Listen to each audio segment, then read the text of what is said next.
Welcome to Vision Pros, the show all about spatial computing, visionOS, and getting work done on the Apple Vision Pro. I'm Tim Chatton, host of the show. Hello there, and welcome back to another episode of Vision Pros. Joined today on the podcast is Adam Shaw, the developer behind GlanceBar, which recently got a big update to version 2.0. In this episode, we dive into GlanceBar, which is one of my favorite apps on the platform, and we dive into a couple other Vision Pro related topics that I think you'll enjoy. If you'd like to support this podcast, you can do so at visionpros.fm/Patreon. And by subscribing to either the Patreon or in Apple Podcasts, you'll get both this podcast and iPad Pros early. My great thanks to everyone that supports the show. With that, here's my discussion with Adam. Enjoy. Welcome to the podcast, Adam. Oh, thanks, Tim. Happy to be here. Absolutely. So GlanceBar is your app, and we're going to dive into that in a little bit here. And I'd imagine most listeners have heard GlanceBar. Was it there at visionOS launch? I'm trying to think how soon after it was. It was not at launch. Actually, I just looked it up. I think it was end of February, middle of February, a few weeks. Okay, after yeah, launch. It felt like didn't make day one. Yeah, it was one of the earlier apps, so I remember. Yeah. So, for you, kind of, what's your relationship to the Vision Pro? I should ask. Like, is it something you use on the regular? Like, yeah. I do use it pretty regularly, although I'd say over the course of the past year, it's become a little less and less. Obviously, I use it a lot when I'm working on GlanceBar because a lot of times I just want to leave it on and use the Mac Virtual Display in Xcode while coding. That's sometimes the easiest way to iterate. I'd say I was thinking about this today, and I think the one common thread of my Vision Pro use is wanting to be in one of the virtual environments. So it'll either be like I'm a software developer in my day job also, and so I'm in Xcode, and so sometimes I just want to be coding but at the beach, and so I'll just put it on just for the sake of doing that. Or if I just want to relax and watch some YouTube, I'll be like, why not, do that up in the mountains. So I don't know if that. So I guess the main Vision Pro-y thing is the virtual environments, because I'm not using like visionOS specific apps maybe, but you're not like shrouding yourself in like 20 windows. You're nothing like that. You're doing the for work, you're doing Mac Virtual Display with Xcode. Yeah. And having GlanceBar running live with that. Yeah. And maybe a couple native app windows, but it might just be Safari for something to reference something, or, I'll get, a message in the Messages app. So might as well keep that open. Yeah. Keep that open there. So, yeah. And as far as keyboard and trackpad, you'll have that when you're hooked up to your Mac, but otherwise not. Yes, exactly. And I try to remember that even when I'm using Mac Virtual Display, then I can still use the keyboard and mouse even on the visionOS native apps. Yeah. Like sometimes I remember that by accident as I swipe the mouse and it right. moves over to the other window. Although one interesting thing, this is one of the reasons I am less productive even in the Mac Virtual Display, is that I am not a touch typist. I'm a very fast typist, and I know roughly where everything is. Yeah. And if you saw me just coding normally in front of the Mac, you'd notice that I just kind of quickly glance down a little bit at the keyboard. But due to the narrow field of view of Vision Pro, I can't just glance down. I have to actually move my whole head downward, and so I'm a lot slower at coding when I'm using it. So yeah, I wouldn't use it for like all general coding tasks. I would usually it would be something where maybe I'm doing something more related to testing an app, or doing something where I know I'm not just doing a lot of like straight coding. But that's one of the downsides. It actually motivated me to try to maybe learn how to touch type like that. This is the one thing. Yeah. It's so wild to me that like not being able to just touch type is still a thing for like someone that is on the keyboard all day long. Like that's I know. I mean, yeah. I guess like coding, you're not writing books and stuff where I guess some authors probably do need to look down still. Like it's not like a common, not everyone has that ability. Yeah. And I don't think there's a limit to how fast I can type because I don't touch type, but at the same time, I don't feel like I'm like people have this imagination of like that I'm staring at the keyboard and slowly tapping Right. each key. Like I know, like if you asked me on a blind test, like, where's the T key, I would be able to move my finger within a centimeter of it, so I know roughly where everything is. But you just need reference points more often. Yeah. And as an adult, teaching yourself to touch type, I've tried it occasionally throughout the years. The problem is while you're learning, you're going to be typing slower than you're used to. So you have to be willing to be less productive so you can eventually become more productive. And that has never caught on with me. I've always gotten frustrated, be like, I'm too slow. I need to just go back to my non-touch typing. And I wonder how kids do with learning touch typing when they're on iPads and phones more. Maybe I wonder if they're less so. I wonder if they're better or worse at regular hardware keywords. Probably worse a little bit, maybe. I don't know. Yeah. So the Vision Pro entertainment is like one of its big things for you outside of coding within Xcode and all that. Yeah. I mean, that's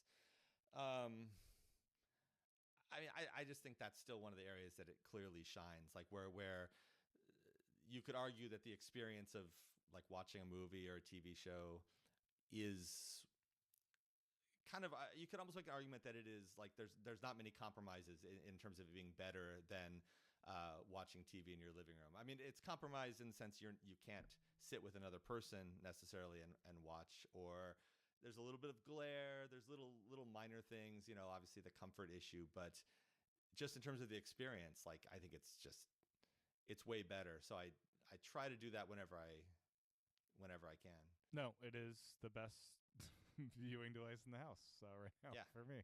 And you got to find what every device does best. Like use the iPad for what it does best. Use the Mac for what it does best. And Vision Pro, it's one hell of a movie theater. Yeah. I mean, it really is. As far as the Vision Pro and comfort, have you done any? Do you have like the Belkin head strap or anything like that to make it better for you? Yes. Right now, I'd have the Belkin head strap, and that I think I've settled on that as being the final comfort mod that I'm happy with. Before this, I was using a makeshift strap that had the same purpose. It was one of those straps you can get for the the CPAP machines for the sure, yeah. It's a little Velcro thing you buy them for $5 from Amazon, and that was just a test to see whether that would work, and that worked great, except it slips a little bit, so the Belkin stuff works.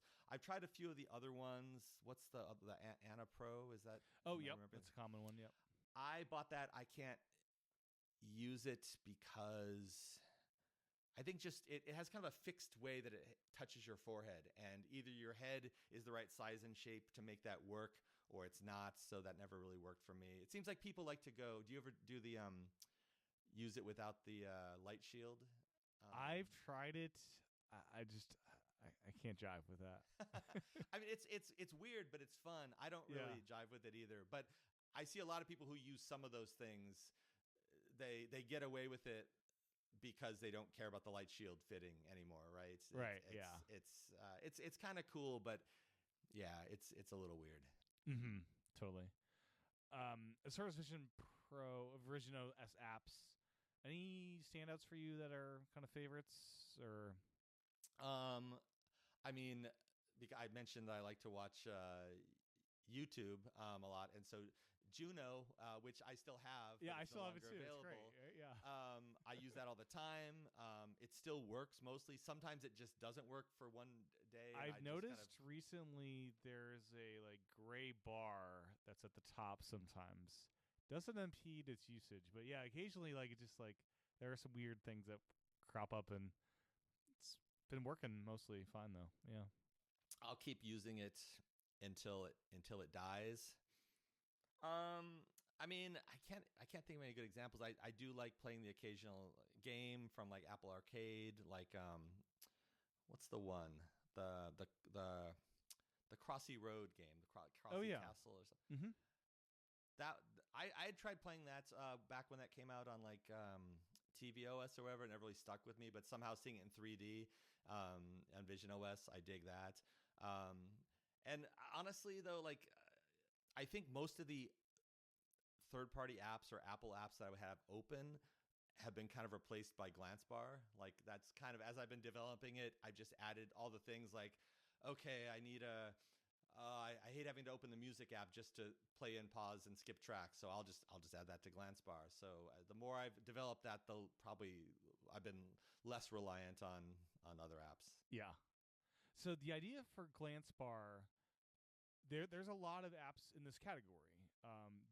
Were you aware of that when you were creating GlanceBar, or was everyone kind of coming up with a similar, oh, this is a great utility, let me build this out? I had no idea that other people were doing it. I mean, I should take it back. I saw some people doing, like, Like a battery widget or something. Yeah, a clock widget, a battery widget. Very, very kind of a simple version. And I started developing it even though it was not released until a few weeks after Vision Pro came out. I started it originally maybe like August or September the previous year. And I had this idea. I had a hunch that having a bunch of full-blown apps with full-size windows surrounding you would have some drawbacks. That would not, for simple things like, I just want to see what my calendar events are today. I just want to see a quick glance at the weather. And I didn't know that to be for sure, but I thought that's probably the case. And also when I was... Yeah, for as awesome as Vision Pro is with all the windows, it surprised me how all the windows are just ginormous, and it's very hard to make small windows, actually. Like, it's hard to make these, like, tall, narrow windows or, like, wide and thin. It's just not... Most apps don't do well with that. Yeah. I think Apple sort of was pushing, I guess, the design paradigm of, like, it's more like the Mac. Like Mac, you would have big windows that have a minimum size, which I think was kind of a mistake. I mean, I think, and maybe this will come in the next version, but I do think, because in iOS and iPadOS, they have the concept of size classes that lets developers decide, is it going to be a big wide app like the iPad or a little narrow app like the iPhone? And I think it would be helpful. I want like a third size class for visionOS that's more like, is it a widget sort of size? Yeah, mini player for iTunes on the Mac. Yeah. Which you can do as a programmer. My friends who make the Mercury weather app, they do that with their app, where actually if you just make the window smaller and smaller, the interface collapses into a widget. And that's great, but they had to do that manually. There's nothing about the system that kind of lets you do that. So I forgot what I was talking about. Oh yeah, GlanceBar. The thinking about it. The idea and working. So I had this idea. I had this idea that this might be something that would be useful, and I started developing it. But after a couple months, I stopped, and the reason I stopped was that if you're just using the simulator on visionOS, I think more so than any other device, it gives you less of an idea of what it's really going to be like to use the app. And part of that is, of course, the 3D versus a flat Xcode simulator, but it's also the size of things. Like, I would make things in GlanceBar that were like the default text size, and it would look really small in the simulator. And I'd be like, is that too small? Should I make it bigger, or is it going to look right? And so I kind of just held off, and I decided I'm gonna put a pin in this until I have the device, so I can confirm, like, yes, this is actually a really, really good idea. Window management is kind of iffy, and also, like, I could test it on the real device and make sure that the sizes of things were normal, which it turns out that they were. It turns out if you just trust the default Apple text sizes, even if it looks a little weird on the simulator, that it actually does work well with the actual device. But it was just hard to trust it at the time. Yeah. And with 2.0 that just came out, music and photos, were those the two big additions with that version? Yeah, the two new modules, the music player and music controls and photos, but also that you can now have a curved window, which I really love that. Yeah, it's so nice. Yeah. And I do find myself using the horizontal one versus the vertical. I'm not sure if you have a preference when you use it. It kind of depends. I mean, the first version of GlanceBar was vertical. That's the way I sort of imagined it. And then I think I always, even before 1.0, thought, oh, of course, I need to do horizontal. So I'd say it depends on what I'm doing. I think when I am watching a video and I still want GlanceBar sort of there, having it horizontal, like down low or way up high is nice. If I'm, doing things more with maybe multiple windows, having a vertical bar kind of off to the side works better. But that's one of the reasons I made it the toggle for the orientation isn't like hidden in the settings. It's right there in the bar because I like to change it depending on what I'm doing. Now, one thing I noticed, I guess I may need to redo my eye tracking again, but when with the toggles down below by the bar, which lets you move the windows, I was struggling to not just move the window versus hitting the right toggle when it was in the vertical mode. I'm not sure if that's something you've run across for you or not. I could see that. I don't think I've run into it in GlanceBar more often than I just run into it in general with eye tracking. It's it seems like once a month I need to like just reset it to just get a fresh. But it is maybe the fact that I put those down at the bottom by the window handle makes it more likely. I don't know if there's better. I don't know if up top that might look weird. I don't know. I could try. I mean, I guess that could be an option. I put it down at the bottom because I wanted it to be like the top. That's like and the bottom is where you close the window. So it makes sense. The bottom is where you put all the stuff. You put all the stuff you don't really care about. Exactly. Yeah. So, and then with the photos, one thing. So I love the photos and love the 3D kind of effect you enable too. I really want the ability to select like an entire album. Now I know you can't auto update it probably with the permissions, but I'd love if I could just manually go in and say let me hit the album button to grab all the photos from this album and because I want hundreds of photos in here that's just constantly. Oh, cool. Versus, selecting each one individually takes some time. In Vision I think Pro. that makes sense. So right now the limitation is I'm using the standard visionOS photo picker. And one of the advantages of that is you don't need to ask explicitly for photo library access because the picker comes from the system. And so the app only sees the photos that you yourself have picked. So of course you have permission to access those. And I honestly, that also is just a time-saving, simplest first way of getting it out there.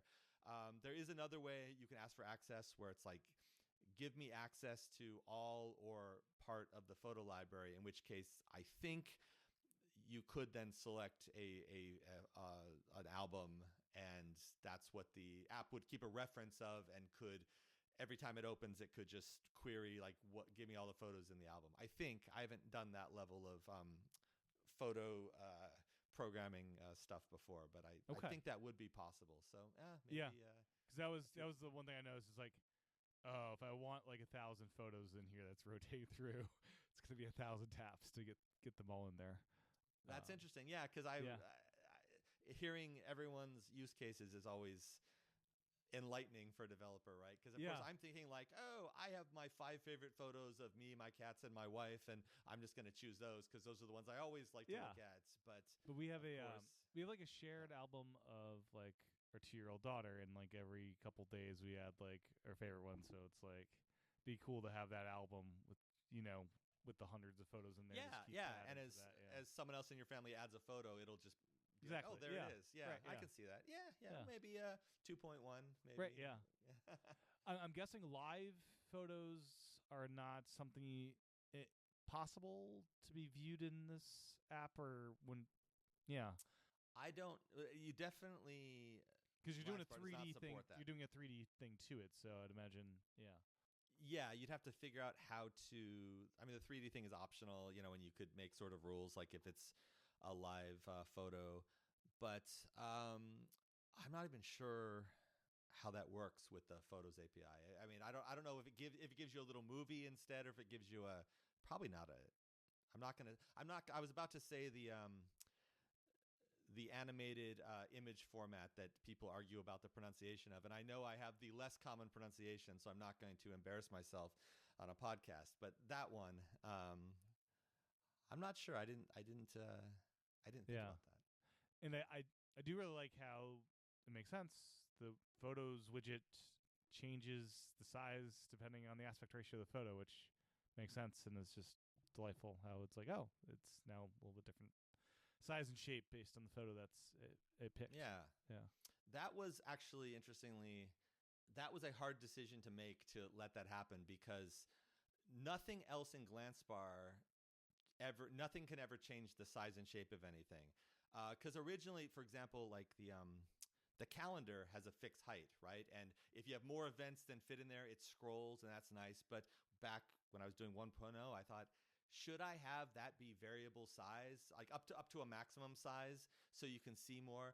But then I thought, well, if something in the calendar changes in the background and you have your bar perfectly placed exactly where you want it, and now the whole window changes size because that module changes size, would that be awkward? And back then I decided I don't want to take that risk, but for photos I felt like, well, I kind of have to. Although it does still limit it in vertical bar orientation. It will limit the portrait orientation photos to a square, and in horizontal, in other words, it never goes wider along the axis of the bar. And there's another reason for that, which maybe you'll find interesting. With GlanceBar 2.0, now when you have all these modules, you run up against the maximum window size allowed by visionOS. Oh. Okay. We're right up against it, honestly. Like if you allowed, if you had all the modules on, and let's say you had one row of launch items in the launcher, because it also expands based on its content, and you had if it was a vertical bar and you had a portrait orientation photo, it would just push everything into clip. And basically what happens is the top and bottom of the content clip the window, and of course that sucks because the settings where you would change that are now clipped off the bottom. And so in fact, does it scroll? Are you able to scroll the entire window, or no? No, I could have done that. I thought about that, but I thought, man, once scroll views, they're not great.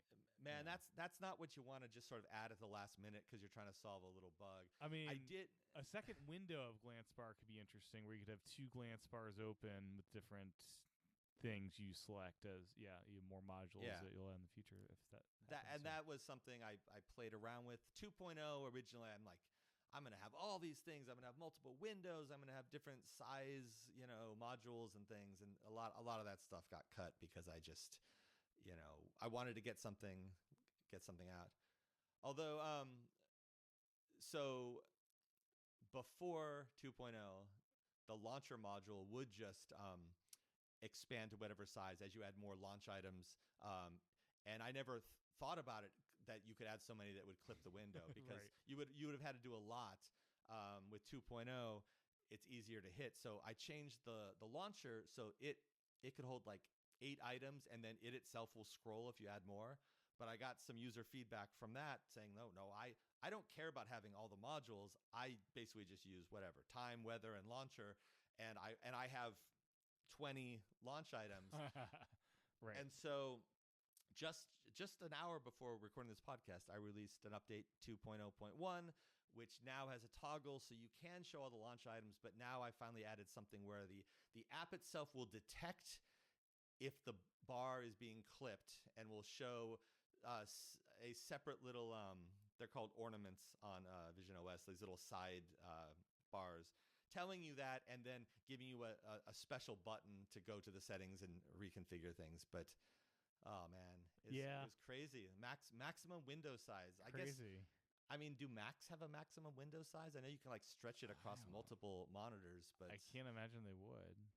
Yeah, but you have a maximum field of view in visionOS. I mean, I guess they'd worry that if you had a max size, if you just kept Windows growing on visionOS, like maybe the window handle at the bottom could be so far away from you. Imagine like a window as tall as a skyscraper, and you're looking down like a mile to find using the Vision handle. Pro outside, you could have this crazy. But in the Mac, you'll have toolbars that get cut off if you don't have enough space. I guess that's the biggest ramification. Yeah. One module I think I would love to see. You probably had this feedback is a countdown timer. Like I'm working on something, or like I'm watching YouTube. I got an interview coming up. Let me make sure I get some kind of a alarm or visual notification if I glance up that, hey, stop this. You need to go do this other thing right now. That would be great. Actually, I have never heard anyone suggest that. Not to say it's not a good idea. But and also, of course, I have my own mental backlog of module ideas, and that one, and I would just brainstorm like what could it be, and that actually never even ended up on my brainstorm list. So it wouldn't be one you have enabled all the time, but it could be there reminding you, hey, you can do this. But yeah, for many instances, because Vision Pro is the ultimate. You lose track of time, even though there's a clock and GlanceBar. You just get lost in it, Yeah, no, that's I can see that something where because I do tend to think of it as a static set of modules, but there's no reason why there couldn't be something, or maybe it's a module that's just very small that has like a add timer button, and when you add it, you can set the time, and then it expands a little bit to show the countdown. You could even have like a Pomodoro mode if you wanted to within that or something. Yeah. Cool idea.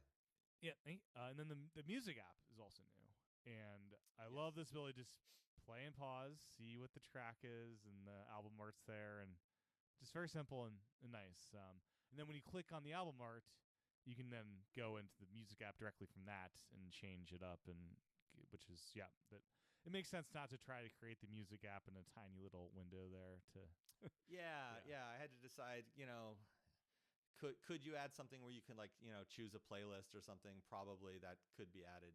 Yeah. But the only thing I can think of is a little button maybe to flips like the album around and could let you pick from that album different songs in it. That could be the only thing that would make sense, I would think, within that. That's a pretty good idea. Yeah. Yeah, because I listen to music all the time when I'm doing not when I'm watching YouTube, but when I'm using the Mac Virtual Display, and music app I think is pretty good, but I would almost always switch it to its little mini player mode, which I feel that was just always a little bit too much effort to always be switching between and having to put it someplace, and especially because 90% of it is just play, pause, skip tracks. That's what I want to do. So. Yeah, and there's no volume control because you don't really need visionOS because you have the whole hand gesture thing. I think so. I wasn't quite sure if that was the right call. I figured I could always add a volume control if needed, but it is something that it is the system volume essentially, so there's a few different ways to... I know some people have problems changing volume, but it's like you have so many ways. You're either wearing AirPods where you just flick it, or you have the hand flipping maneuver, which anyone that uses Vision Pro for extensive amounts of time, that's at first. It's funny. At first, I'm not sure if you were the same way. That hand gesture and changing volume was very slow for me. It's like I can't. This is just not working for me. And then eventually, it's like, oh, this is second nature now. That particular gesture. Although even it's weird. Just the gesture for going back to the home, it's not called the home screen, but whatever, the list of apps. The thing that you used to have to press the crown to do. I feel like I watched Apple's, announcement, and when I first tried the beta, I just, did it. It worked right away. And then I would let people try Vision Pro, other people, and even some developers who had seen the video, and I'd say like, oh, they go, how do I launch an app? I go, okay, do the little thing where you flip your hand, and everyone failed to be able to do it. I would just, and I'd watch what their hand was doing, and I'm like, you're doing the exact right gesture. I don't know why. I think what it is, and it took me a while to figure this out. You have to look at your hand, which isn't the most obvious thing in the world. Yes. But if you don't look at your hand, it doesn't do anything, which is an interesting decision. I can see why they made it, but that is a thing. I think. Yeah, I guess I knew that, but I probably forgot to mention that to other people. Yeah. No, it's kind of an interesting thing to look at your hand and it'll I just do assume that when you, I don't know. I assume that when you tell someone like, "Hey, put your hand out and flip it," that the very first time they're gonna be looking at their own hand Right, just yeah, to make you'd sure they're think. doing it right. Right, yeah. But I don't know. Yeah. Yeah, it took me a while to get that right, and that was part of it. The app launching is I really love having there, especially Safari with like the new tab ability. It's like so much faster than let's go to the home screen, let's open Safari, let's hit the new tab button, and so Yeah. what do you use in that area for yourself? Do you have some favorites in there? Yeah, usually, I mean, Juno is there. Let me think of what I normally. I think I have that. I think Safari. I think probably Messages. It's funny because I went for a long period after I added the launcher where I would just use GlanceBar and I had some standard things. But more recently, as I've been building new features and testing, maximum window sizes and things, I'm constantly uninstalling the app and reinstalling it from scratch, and then I just need to add some quick launch items. So I just add just garbage ones from the top of the list. And so it's been a while since I've had GlanceBar in a state where the launch items were actually what I want. But yeah, definitely. I mean, Safari, Messages, and Juno are the big ones. I can't remember, but I probably didn't use more than like 4 of them. Yeah. And with weather, do you see that changing at all in the future? Like one thing I was thinking of, like it's nighttime.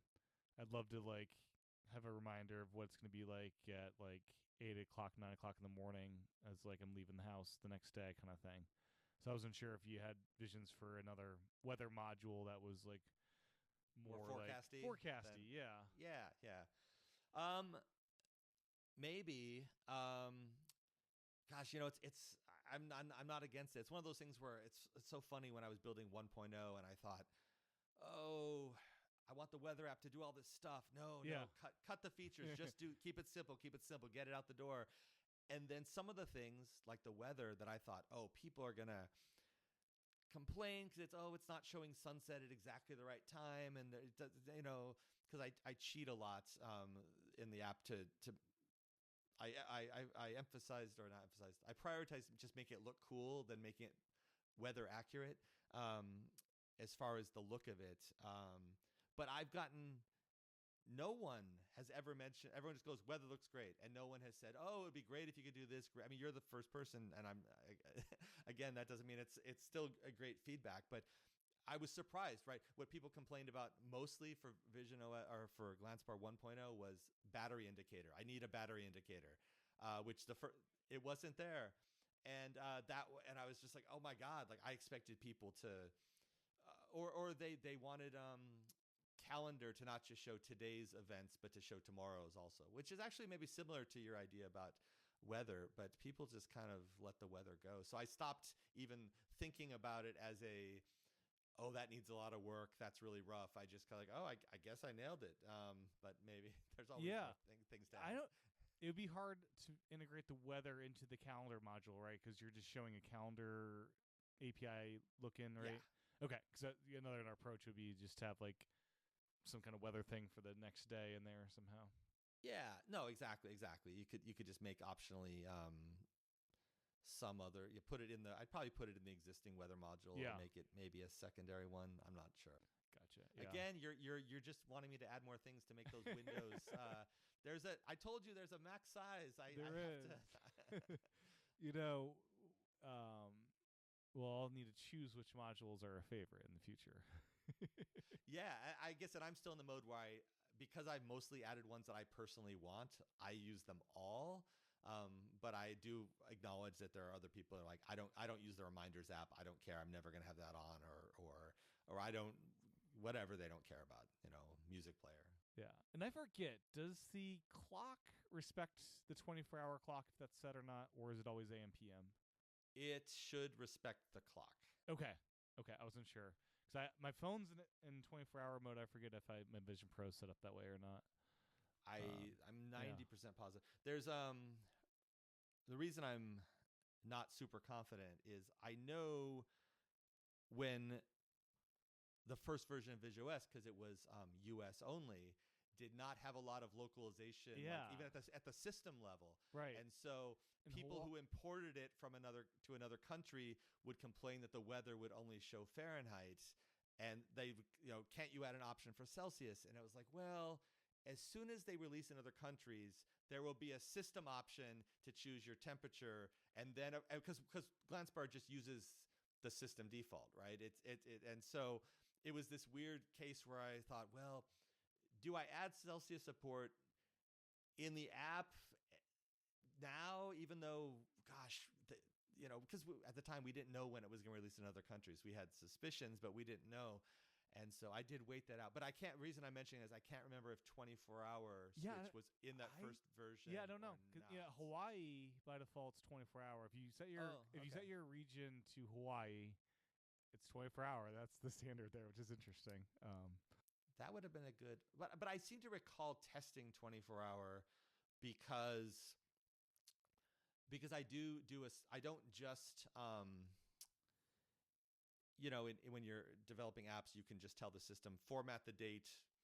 However, just give me the string of characters that's the date for formatted in the current locale, which I do, but because like I do things like if you've noticed, the AM PM are slightly less bold font or it's a slightly faded version of the white font. Of course, I'm actually ripping apart that string and putting it back together, and I think I would have tested with 24-hour time, and so I want to say it's always been there, but it doesn't. If it's not there, let me know. It really should be. Yeah, I'll have to check that out when I throw on my headset again. Are there any module, like what are some of the modules you kind of hope are there one day, if you're able to share anything in the roadmap? Sure. I guess I felt like I'd almost run out of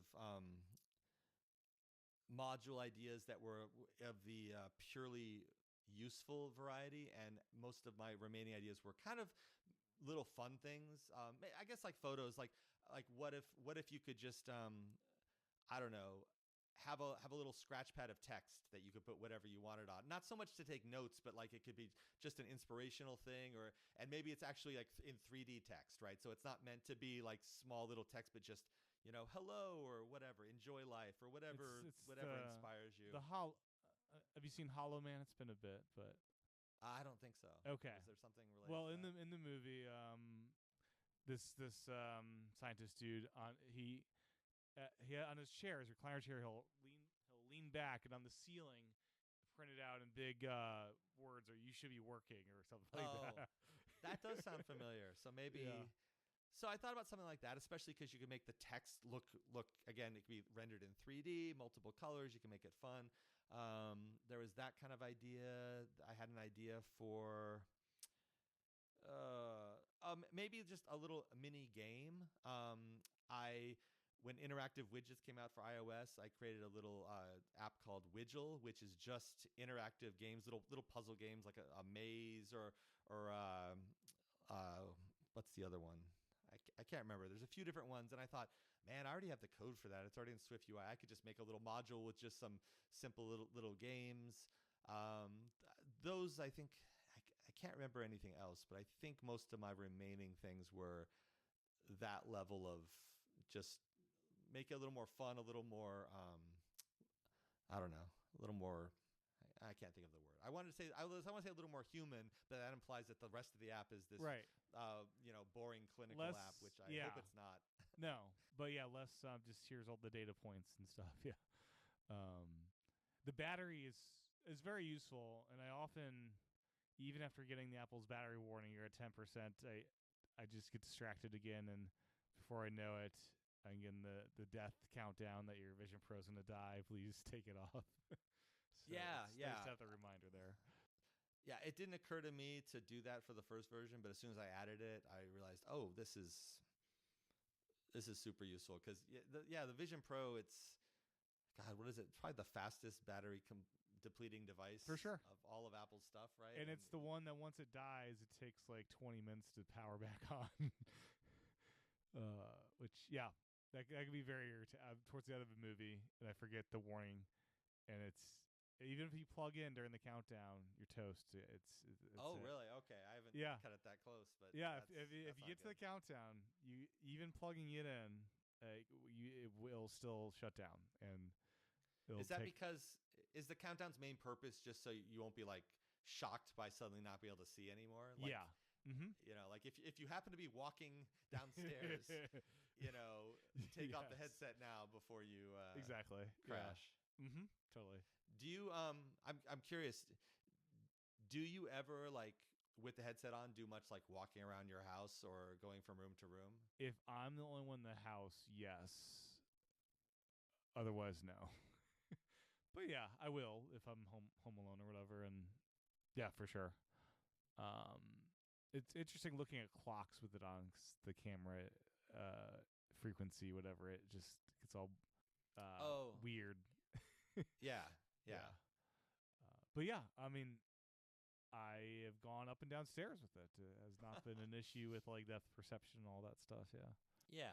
I was just thinking I tend not to do that because usually I'm okay, I want to go relax and watch YouTube. So there's a room upstairs that's a nice chair I like to sit in. And so I'll just carry it up there. But I know I have had to come downstairs real quick in the middle of that, and I just leave it on, and it's weird. And my wife makes fun of me whenever I'm wearing it because she just thinks the eyesight screen is super creepy. And so there's already I kind of I mean she's fine with it, but I try to avoid the ridicule. The well-deserved ridicule, probably. Oh, right? yeah. You know, I've had full conversations with it on. It's become normalized for that, at least. Do you find the when you're in an immersive environment that the kind of how it's supposed to, like, if someone's talking to you, they're supposed to kind of break through the environment? Does that work for you? I feel like that works for me like 1% of the time. It's pretty good. If there's light. If there's not enough light, it just doesn't work because it can't detect things as well. That could be it. But that is a fun thing when that happens. Most of the time, if someone's in the room and I know they're there, I'll be turning the immersive stuff down off. Yeah. Yeah. But yeah, when they just walk in, I'm not sure if they're there. It's pretty cool how that can happen if there's enough light. Have you used it on an airplane? I have once, and that was magical because I went from this cramped seat to not feeling as cramped. No, I thought I've only done it a couple times, but it was really cool. And it was like I was on a Southwest flight, and it was a newer airplane, and they had USB-C power in the seat, so I didn't even have to I didn't have to I didn't have to like daisy chain my battery to another battery. I could just plug right into the seat, which was awesome. Oh, cool. So it was enough. Yeah. Sometimes when they have USB, it's like it was like a 30-watt thing. It was I was impressed with it. It's like, whoa, I'm on first class. It's just Southwest, and the newer planes had enough juice for that, so that was kind of nice. Very cool. Because most time I'm just chaining my battery to another battery to keep the Vision Pro up and running. Just like I got this huge anchor battery that just will keep it running all day, pretty much. Yeah.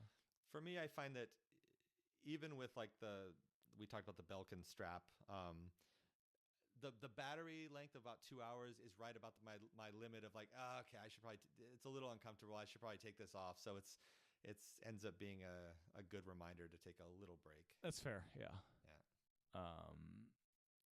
For GlanceBar, it's a $5 unlock for everything. What was that still locked away? I'm not even sure.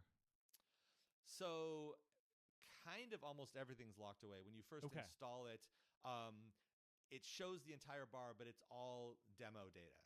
So you can kind of, the idea was I want everyone to be able to see what the experience is like. You can see, this is what the weather looks like. This is how the events work.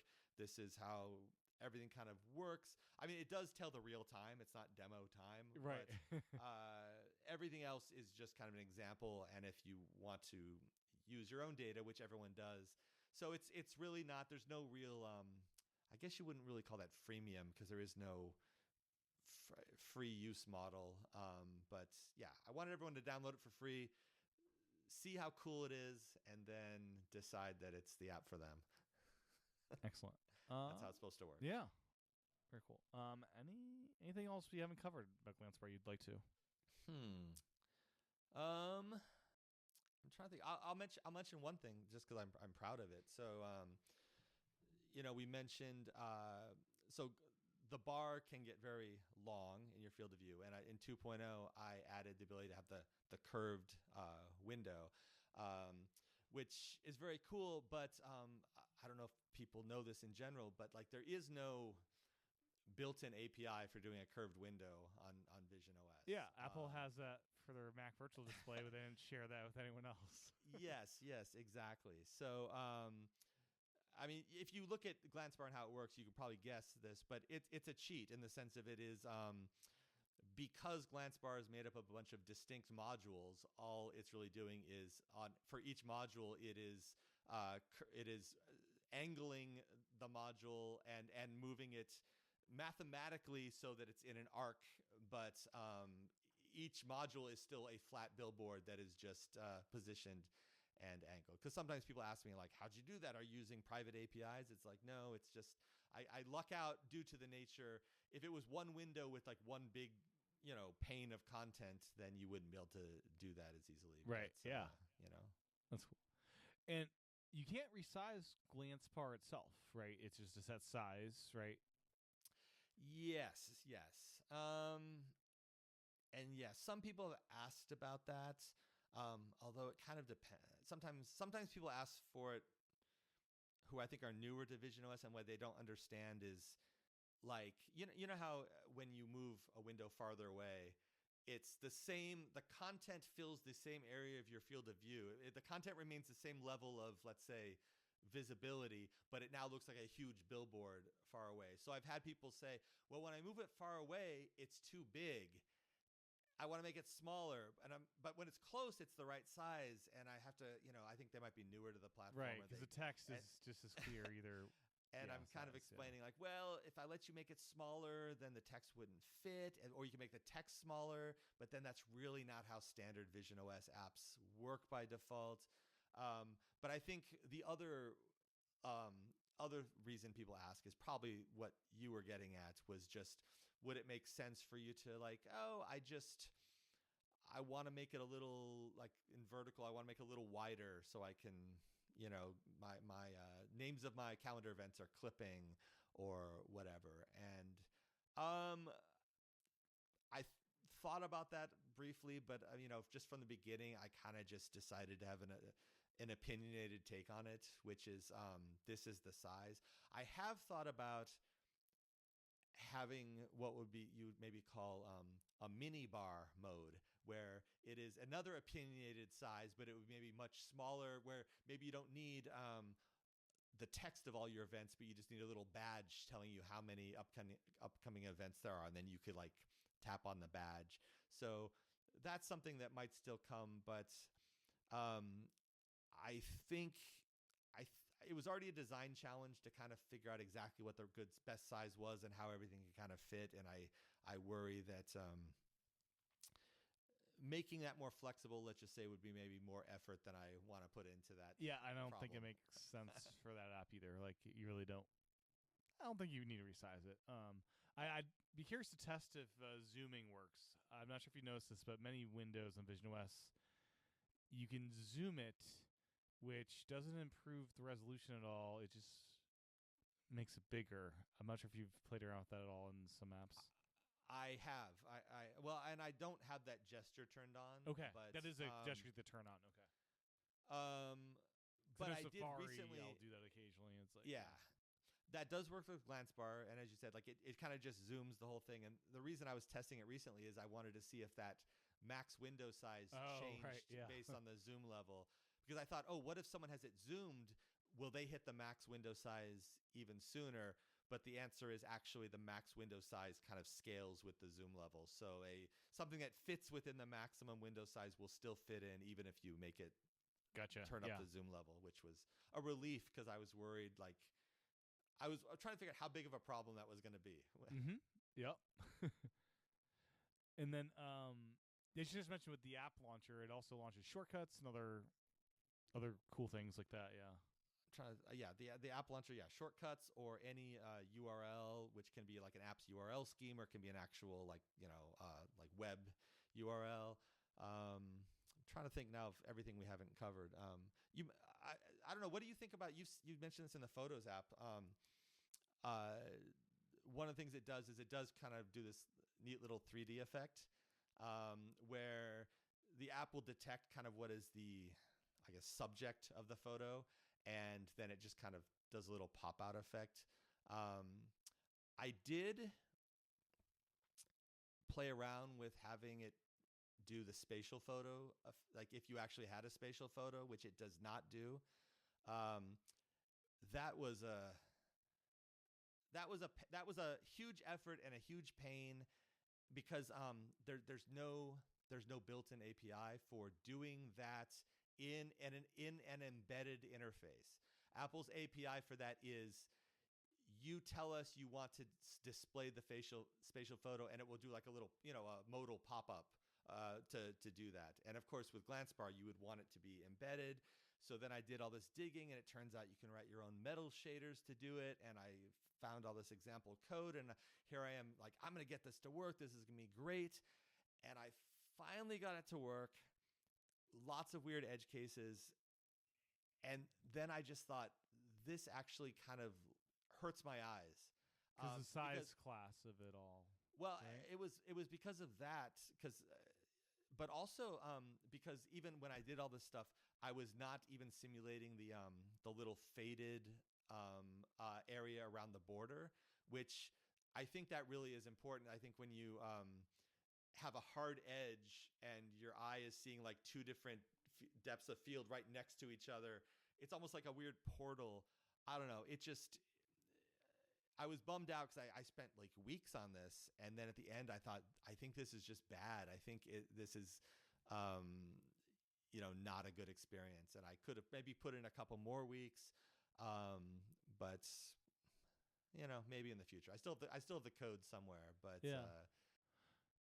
Another module I was thinking of, I don't think this would work unless you figure out a way to have much bigger modules and you would have less of them.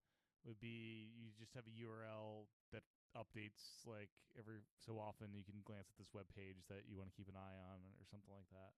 I don't know if that would be at all useful for people, but that was something I was thinking of as far as just like an updating thing. I think so, because I've seen other apps, maybe not on visionOS, but like the concept of like even being able to select part of a website. Mm-hmm. Yeah, and the then old the Apple Mac, what would they call that, dashboard? There was used to be this little widget you could create for that. Yeah, that kind of thing. If not the whole page, but like that would be pretty cool, because then you're talking about like kind of a live dashboardy sort of thing. Yeah, like you could see the latest news story or something comes up on a website you're following, kind of thing. Yeah. Oh, and then the Spatial Gallery app. Have you played around with that? Just the user interface of that app is it's so different. I don't know if that vibes at all with what Apple will be promoting with visionOS 3 with like, here's this kind of just endlessly scrolling window that doesn't resize. Yeah, I have played around with that, and I'm not sure if I'm just not used to it. I feel like it is awkward, and maybe it's just because scrolling is always a little awkward in Vision Pro. Sometimes you don't get it quite right. It is definitely a different kind of UI, and maybe there will be some standard control for that, because they are kind of doing their own spatial photos without using that Right.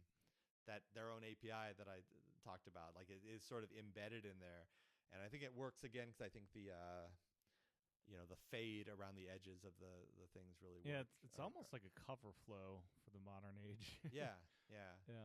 Or that could have just been, I mean, who knows? I don't even know if they're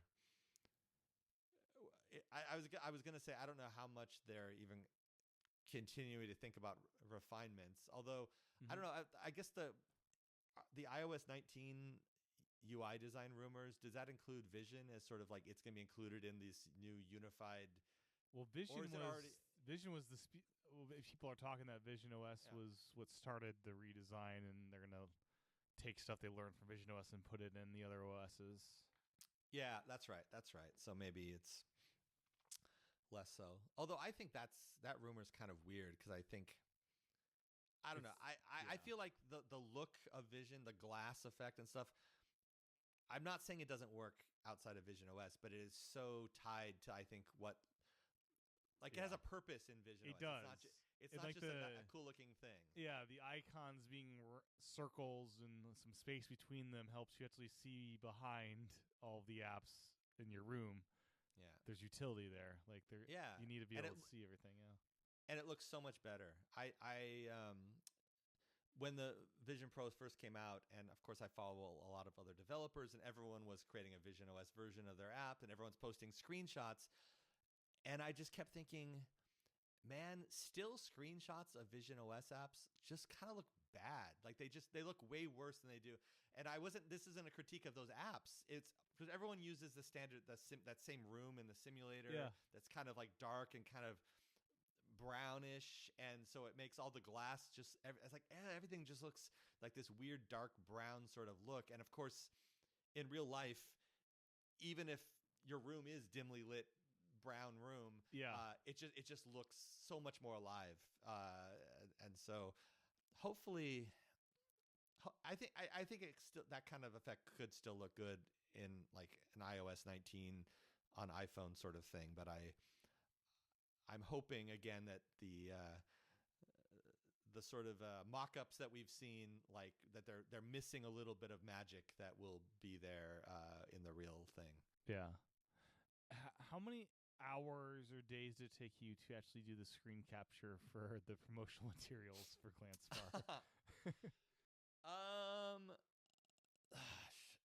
I would say more than probably more than an average developer would do. But I mean, I was rushing for most of the cool shots there are from still GlanceBar 1.0 had that promo video. And like I was just trying to get this out the door because once I decided I was going to build it, I knew I wouldn't be there for day one. But I'm like, I can't be 3 months late. I have to still do the window in which Apple's featuring apps and people are doing reviews and things. So maybe not that long. Maybe just like a day. Because it's such a pain in the butt to try to get. Is my head angled the right way? And so all of that actually was taken in the simulator. None of that. Oh, okay. That real. Makes it much easier then, I'd imagine, right? Yeah. And so in the simulator, there's controls for moving the virtual camera. For people who don't know what we're talking about, the preview video, as well as my sort of marketing materials for GlanceBar, have a lot of like camera movement within the video. It's not just that like the camera's staying still. The camera's panning in on the bar and like that kind of thing. So that was all done in the simulator. And while the simulator does have controls to kind of move the camera, it's hard to do it smoothly. But if you have a game controller hooked up to your Mac, the simulator, like you can move the camera using the game controller. And so it was just me taking a lot of shots of like zoom in on, nope, I moved didn't move at the right speed, where you just do like 20 takes, which doesn't actually take that long. I'm just doing like retake in like 5 minutes, and then just doing that for a number of shots and carefully piecing it together. But I've gotten in some ways more comments on like, how did you make those videos than how did you make the app, from a lot of people, which, I think is great. But a lot of developers don't use the simulator for their App Store screenshots or videos. And one of the reasons is that the standard size image that Apple says you need to submit it this size, the simulator is lower resolution than that. And so people want like full resolution, and so they use it with the actual device, which has that problem of like getting your head perfectly straight. Like I see it all the time, and it's kind of like, okay, this does show more what it would be like to use the app, but I feel like, man, it just does not look slick. But what I decided is, I don't care. It's 80% the resolution, and that's fine, because actually you're looking at those screenshots in the App Store app with your Vision Pro, and that's already a screenshot embedded within a window. And so you're already talking about scaling pixels 6 different times by the time it gets to your eyes, and I can't tell the difference when I look at it. Even if I drag the App Store app right to my eyes, I'm like, I can't tell that I'm not that I've just sort of slightly upscaled it. Sure. So yeah, to me, like, I'd rather have great looking shots in very clean looking rooms, because like I don't have any place in my house that I can take shots without having to, like, it's very yeah, it would be like on the moon or something. Yeah, I guess you could. Some people do the virtual environment, the immersive environments. Like they'll do the beach one. What's that? Does that? I know which one you're talking about. Yeah, it was the one they added after launch. I never know the names of all the actual places. I've forgotten. I knew in the earlier days, but I've forgotten what the names are. Bora Bora, or this is weird lake in some place. I don't. Right. Yeah. Well, cool. Anything else before we wrap it up? Not really. Well, did you want to predict what you think is going to be in visionOS 3.0? I want to hear what you think. I have not the slightest idea. All I hope is that they have a bunch of things. Like, it's such a new platform that I feel like there's so many directions they can go, and I'm just anxious to see it. Yeah. It should be cool. I